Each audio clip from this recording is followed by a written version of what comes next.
Alrighty, we have spent the last couple days here installing our Max Jack hoist.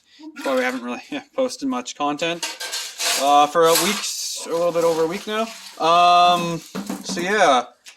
This side of our floor we found out is around 6 inches deep. It's not rebar reinforced, but these Max Jacks only going up 4 feet apparently don't require a rebar reinforced cement floor and require a minimum of 4 inches, so we're above that. We've always kind of worried about our floor being kind of shitty, but it turns out, yeah, we're actually we're doing pretty good. What we did do is we took some plate and we've actually widened out the base by a substantial amount.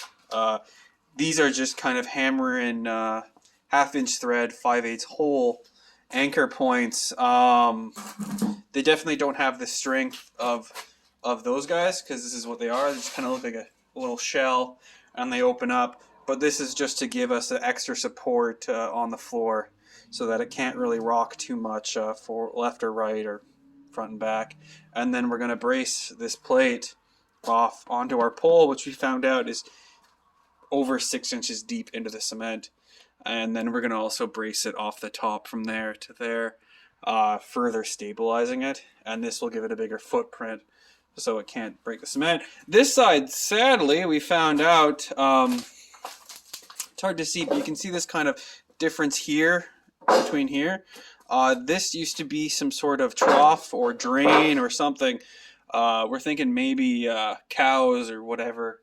It's either a food or a waste trough. This is a barn. This is a barn if no one knows. So yeah, what we did is we started hilting into here and found out we had like 2 inches in some area, 4 inches in other, and even with the base plate, we're like, I don't know if this is going to be fine. So then we took it all out and found out we had 6 inches on this pad here and 6 inches on this pad here, if not more. And then we had really good concrete underneath here. So we've got some quickcrete or homecrete. It's homecrete on that stuff. I think it's like the 3000 psi or 3500 psi. We drilled into the old concrete below in 5 different spots and then made some little anchor pins that will go into our cement that we put in and the cement that's pre-existing, further not wanting it to rock. And it's also in a enclosed area, so it can't actually rock out or fall out without ripping the whole pad apart. And again, we're going to go off this pole at the top and the bottom, and I think we're going to be fine.